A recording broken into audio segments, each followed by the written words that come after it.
anak-anak ibu semuanya, apa kabar? Mudah-mudahan kita tetap dalam keadaan sehat selalu. Nah, bisa perhatikan slide, nak. Di sini ada A, konsep wilayah dan tata ruang. Yang nomor 2, tata ruang dan penataan ruang. C, struktur penataan ruang. Pasti kalian bingung ya melihat gambar yang ibu tampilkan ini. Ada A, tiba-tiba 2 dan C ya. Sebenarnya konsep wilayah dan tata ruang ini terbagi menjadi yang pertama, tata ruang dan penataan ruang, 2, struktur penataan ruang. Menurut Undang-Undang Nomor 26 pada tahun 2007 terdapat 3 batasan struktur ruang menurut hierarkinya, khususnya dari provinsi, kabupaten, atau kota. Konsep pembangunan.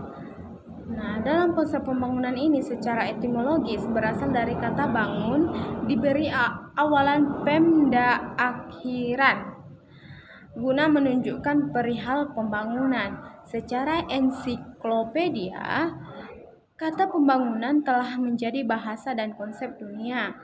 Yang pertama, pertumbuhan atau growth, rekonstruksi, reconstruction, modernisasi, modernization, westernisasi, westernization, perubahan sosial, social change, pembebasan, liberation, pembaharuan, innovation, pembangunan bangsa, national building.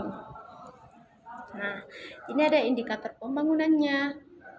Yang pertama, indikator kuantitatif yang terdiri dari yang faktor ekonomi, faktor politik, faktor sosial, faktor demografis, faktor indikator lingkungan, dan bisa diperhatikan kolom yang kedua atau kotak yang kedua ada dia di situ indikator kualitatif. Indikator kualitatif ini meliputi gambar kondisi kehidupan dan kualitas hidup masyarakat tersebut. Indikator kualitatif ini digunakan untuk menganalisis komponen yang tidak mudah dihitung atau diukur dengan sebuah angka seperti kebebasan korupsi atau keamanan. Ukuran alternatif dalam pembangunan menurut Jowett pada tahun 1971 si Joule dalam Chen, si Joule dan si Chen ini pada tahun 2000 kalau menurut Joule dia pada tahun 1971 dan Chen itu pada tahun 2009 ini yang terbaru menurut si Chen menyebutkan bahwa ada 3 komponen utama untuk mengartikan dan mengukur sebuah pembangunan. Yang pertama, life sustenance dalam konteks kebutuhan dasar. Yang kedua, self esteem yang berhubungan dengan self respect dan kebebasannya. Yang kedua itu tentang kebebasan, yang pertama tadi kebutuhan dasarnya. Dan yang ketiga, kebebasan yang berhubungan dengan kemampuan masyarakat tersebut untuk memilih pilihan mereka bukan karena dipaksa bebas. Misalkan kalau di Indonesia kita masuk ke sejarah atau PKI-nya, Indonesia kan negara demokrasi, negara bebas memilih. Istilahnya kalau dikaitkan tentang pembangunan wilayah ini pun menurut si Joule sama si Chen ukuran alternatif pembangunan itu ternyata ada kebebasan pastinya. Nah, perhatikan gambar yang ibu tampilkan di slide pusat pertumbuhan wilayah di Indonesia ada yang dulu sama yang sekarang. Jakarta adalah suatu wilayah di Indonesia yang mengalami perkembangan yang pesat. Begitu juga kota-kota lainnya di Indonesia, sehingga setiap daerah mempunyai pusat pertumbuhan yang menjadi daya tarik bagi tenaga buruh dari pinggiran, mempunyai daya tarik terhadap tenaga terampil, modal, dan barang-barang pegangan yang menunjang pertumbuhan suatu lokasi. Nah, kalau pada gambar ini yang dulu kita perhatikan atau kita lihat analisis, di sana belum banyak terdapat bangunan-bangunan. Nah, sedangkan kalau di sekarang bangunan sudah rapat-rapat atau bangunannya itu sudah ada yang bangunan atau gedung-gedung pencakar langit tinggi-tinggi, bangunan yang sangat tinggi-tinggi. Dan pastinya kalau dilihat pada gambar yang dulu itu alat transportasi ini masih sedikit, sedangkan kalau sekarang sudah banyak, ya kan? Oke, paham sampai di situ? Berarti kalau kita lihat dari dulu sampai sekarang, ya, pusat pertumbuhan wilayah di Indonesia semakin meningkat, bukan semakin menurun. Itu kesimpulan dari gambar yang Ibu tampilkan di PowerPoint atau slide. Nah, teori kutub pertumbuhan menurut Francis Cose. Teori ini menyatakan bahwa pertumbuhan ekonomi di tiap daerah tidak terjadi di sembarangan tempat, melainkan muncul di lokasi tertentu dengan kecepatan dan intensitas yang berbeda satu sama lain. Lokasi inilah yang disebut kutub pertumbuhan. Bisa diperhatikan gambar ini, growth pool, ya, pool. Ada berapa lingkaran? Di manakah yang paling banyak lingkaran antara growth pool sama secondary grid pool? Ya. Pasti yang paling banyak di situ secondary growth pool. Itu menurut Francisco Perrouse. Dia menyatakan bahwa pertumbuhan ekonomi di tiap daerah tidak terjadi di sembarangan tempat, melainkan muncul di lokasi tertentu.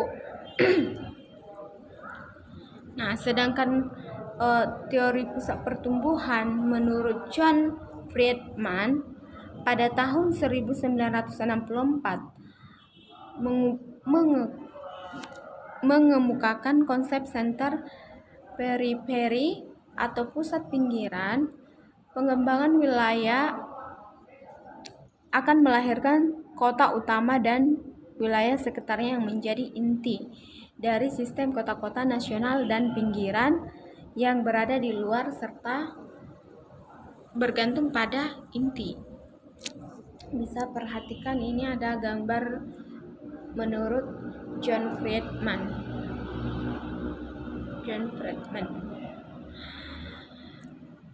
Teori pertumbuhan berdasarkan Albert, ya, Hirschman pada tahun 1958 dan Mutakli pada tahun 2014 mengungkapkan pertumbuhan ekonomi pada pusat pertumbuhan ekonomi, ya, akan berpengaruh pada daerah belakangnya melalui efek polarisasi atau polarization effect dan efek penetasan ke bawah. Polarization effect tersebut diperkuat dengan adanya pemusatan investasi pada pusat pertumbuhan, sedangkan trickling down effect dapat tumbuh dengan cara meningkatkannya daya tarik wilayah sekitarnya, ya.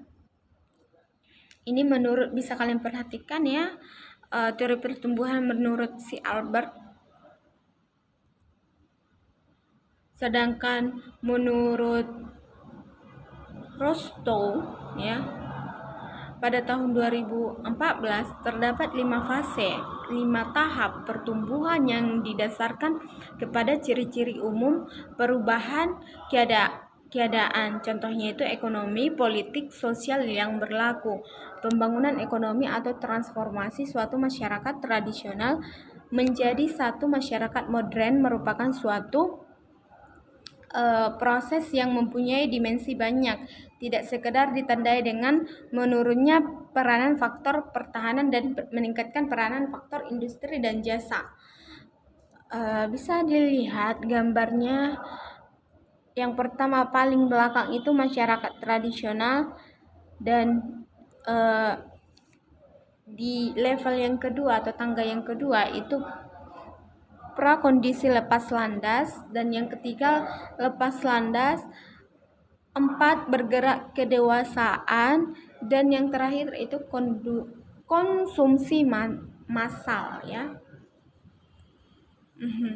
Ada dibuat di sini surga 5 km. Oke. Ini menurut Myrdal ya. Pada tahun 2014, ilmuwan yang melihat keterkaitan antara konsep kutub pertumbuhan dengan persebaran ke ruangan dan proses pembangunan. Menurut Myrdal, jika suatu lokasi terdapat penanaman modal untuk mendirikan industri atau kegiatan ekonomi lainnya, tempat tersebut akan lebih maju dan berkembang dibandingkan wilayah lain.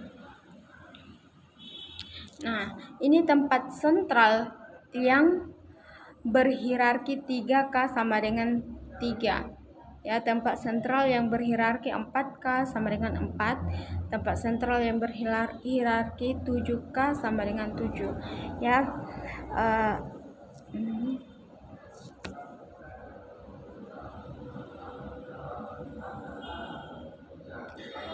Nah, ini dia pertumbuhan wilayahnya. Ada dia yang berwarna kuning 1/3, ini 1/2, dan yang merah 1. Nah, di mana pemusatan dari tempat ini ya, pertumbuhan wilayah yang paling banyak menurut kalian di mana? Apakah di warna kuning, hijau, atau warna merah?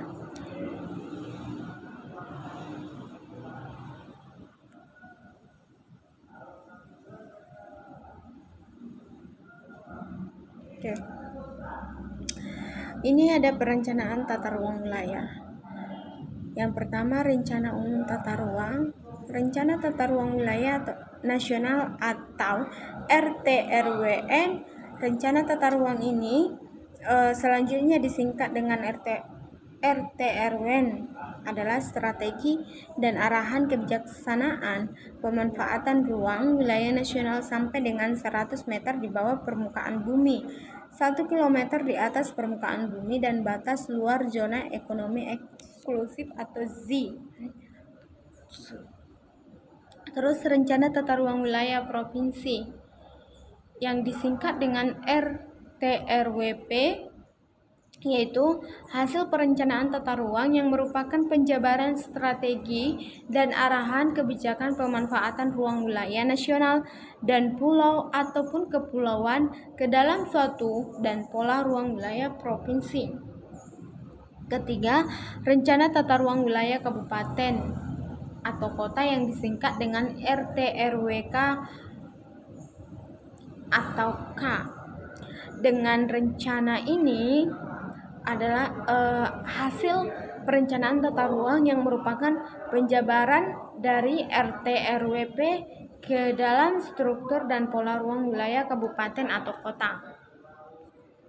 Nah, perencanaan tata ruang wilayah itu hierarki dan penataan ruang Indonesia, rencana rinci dan tata ruangnya. Rencana rinci tata ruang merupakan hasil dari perencanaan tata ruang. Rencana rinci tata ruang merupakan operasional atau pengelolaan rencana umum tata ruang yang dalam pelaksanaan tetap memperhatikan aspirasi masyarakat sehingga muatan rencana masih dapat disempurnakan dengan tetap ya, bukan membantah ya, tetap mematuhi batasan yang telah diatur dalam rencana rinci dan peraturan zonasi. Rencana rinci tata ruang ini disusun berdasarkan nilai strategis kawasan atau kegiatan kawasan dengan muatan substansi yang dapat mencakup hingga penetapan blok dan subblok peruntukan. Nah, ini dia ada permasalahan dalam penerapan tata ruang wilayah. Minggu depan kita masuk ke permasalahan penerapan tata ruang wilayah tersebut. Sekianlah materi kita hari ini. Assalamualaikum warahmatullahi wabarakatuh.